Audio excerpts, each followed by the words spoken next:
చూస్తున్నావా? సో నీ favourite contestant ఎవరు? రాము రాథోడ్. ఎందుకు ఇష్టం?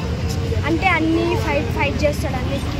అంటే ఎమోషనల్ కాదు, సెన్సిటివ్ కాదు, అన్నిటికీ ఫైట్ చేస్తాడు. మరి ఇప్పుడు 4th వీక్లో కెప్టెన్ అయ్యారు కదా, ఇప్పుడు మీరు ఎలా అనిపిస్తుంది? మంచిగా అనిపిస్తుంది, మంచిగా చేస్తున్నాడు అనిపిస్తుంది. మరి నచ్చని కంటెస్టెంట్ ఎవరు బిగ్ బాస్? నాకా రితు. ఎందుకు? అంటే డెమోన్తో మాట్లాడుతుంది, కళ్యాణ్తో మాట్లాడుతుంది. అంటే 2 సైడ్స్ మాట్లాడుతుంది. 2 సైడ్స్ అట్లా 2 సైడ్ ఫేసెస్ అనిపిస్తుంది. డెమోన్ ఎలా అనిపిస్తుంది? అనుజ కూడా మంచిగానే ఆడుతుంది, అందరికీ సపోర్ట్ ఉంటుంది, పార్షియాలిటీ చూపిస్తలేదు. సంజన గారు మంచిగా.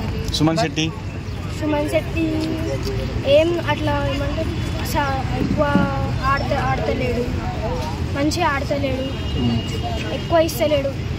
మంచిగా ఆడకుండా ఎందుకు ఎన్ని రోజులు ఉన్నాడు ఇంట్లో? ఏమో అది తెలియదు. రాము రాథోడ్ మంచిగా ఆడుతున్నాడు. హరిత హరీష్ మాస్క్ మ్యాన్ ఏమంత మంచిగా అనిపిస్తుంది. ఏమన్నా అంటే ఒకసారి డల్ అయిపోతున్నాడు, మళ్ళీ ఒకసారి మాట్లాడుతున్నాడు, ఏమన్నా దగ్గరకు వచ్చి మాట్లాడుతున్నాడు. ఇమాన్యుయల్ మంచిగా ఎంటర్టైన్ చేస్తున్నాడు, అందరినీ మంచిగా చెప్తున్నాడు. ఇమాన్యుయల్, సంజన అండ్ తనుజ్ అందరిని ఎంటర్టైన్ చేస్తున్నారు, మంచిగా అనిపిస్తుంది వాళ్ళని చూస్తుంది. నువ్వు బిగ్ బాస్ ఎవరి కోసం చూస్తావు? రాము రాథోడ్ ఇంకా డెమోన్. రాము రాథోడ్ చాలా సైలెంట్గా ఉంటున్నాడు కదా. ఒక్కొక్కసారి అంటే ఆయన సైలెంట్ ఉండే ప్లేస్ సైలెంట్ ఉంటున్నాడు, ఆయన చెప్పే ప్లేస్ చెప్తున్నాడు. కప్పు కొడతాడా? మరి కొడతాడు అనిపిస్తుంది. ఇప్పటిదాకా టాప్ 5 అంటే ఎవరి పేరు చెప్తావు? టాప్ 5 5 పేరు చెప్పు. టాప్ 5 మెంబర్స్ లాస్ట్ వరకు నీకు ఇష్టమైన ఇప్పటి వరకు నీకు నచ్చిన 5 మంది.